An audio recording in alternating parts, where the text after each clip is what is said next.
ఈరోజు వాక్య ధ్యానము కీర్తనల గ్రంథము 118వ అధ్యాయము 6వ వచనాన్ని ధ్యానిద్దాం. యెహోవా నా పక్షమునున్నాడు, నేను భయపడను. నరులు నాకేమి చేయగలరు? ఆమేన్. దేవాది దేవుడు మన పక్షమున్నాడని నీవు నేను నమ్మినప్పుడు ఎవరు ఏమి చేయగలరు?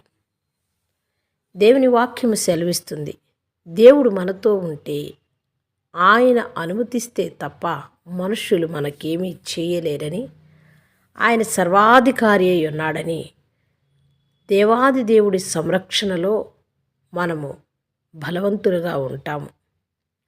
ఒకవేళ మనం బలహీనులైన మనుష్యుల గురించి భయపడితే దేవుని వాక్యము గుర్తు చేస్తుంది, నరులు నీకేమీ చేయగలరు. అవును, నీవు దేవుని వైపే చూస్తూ దేవుడు నాకు సహాయకుడిగా ఉన్నాడు, సహకారిగా ఉన్నాడు, ఆయన మన పక్షమున ఉన్నాడు అని నువ్వు నమ్మినప్పుడు తప్పకుండా నీకు దేవుడు తోడై ఉంటాడు. పైన వచనాన్ని కూడా మనం చూస్తే ఎంతో గొప్పగా రాయబడి ఉంది. ఇరుకులో ఉండి నేను యెహోవాకు మొరపెట్టాను అని భక్తుడు ఇక్కడ చెప్తున్నాడు.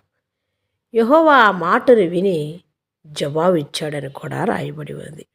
విశాలమైన స్థలానికి ఆయన్ని తీసుకుని వెళ్ళాడు అని. అవును, మనము ప్రతి విషయంలోనూ ఇరుకుగా ఉంటున్నాం. ఆత్మీయమైన ఇరుకులో ఉన్నాం, ఆర్థికమైన ఇరుకులో ఉన్నాం. ఇలాంటి పరిస్థితుల్లో దేవాది దేవునికి మనము మొరపెట్టినప్పుడు తప్పక ఆయన మనల్ని విశాలపరుస్తాడు.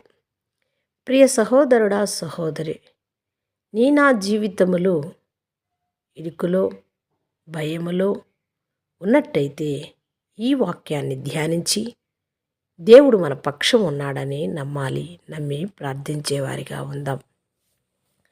మహాపరిశుద్ధుడా, మిక్కిలిగా మమ్ము ప్రేమించే మా పరలోకపు తండ్రి, మీ దివ్యమైన పాదములకు కృతజ్ఞతాస్తోత్రములు నాయన.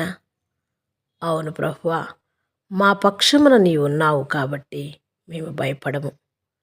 ఈ నరులను చూచి మేము భయపడము, ఎందుకంటే మేము ఇరుకు నుండి నీకు మొరపెట్టినప్పుడు నీవు విశాలమైన స్థలానికి నడిపించి ఉత్తరమిచ్చే దేవుడు అయి ఉన్నావు కాబట్టి తండ్రి, మా పక్షమునున్న దేవుడివి. మేము మనుషులను నమ్ముకునక మేమే నమ్ముకుని జీవించే బిడలగా వినుచున్న వారికి మాకును అట్టి జ్ఞానమును దయచేయమని, మీ నామానికి మహిమ తెచ్చే బిడలగా మా జీవితాలను మార్చమని మా ప్రభువును రక్షకుడైన యేసుక్రీస్తు నామమున ప్రార్థిస్తున్నాం మా పరలోకపు తండ్రి. ఆమేన్.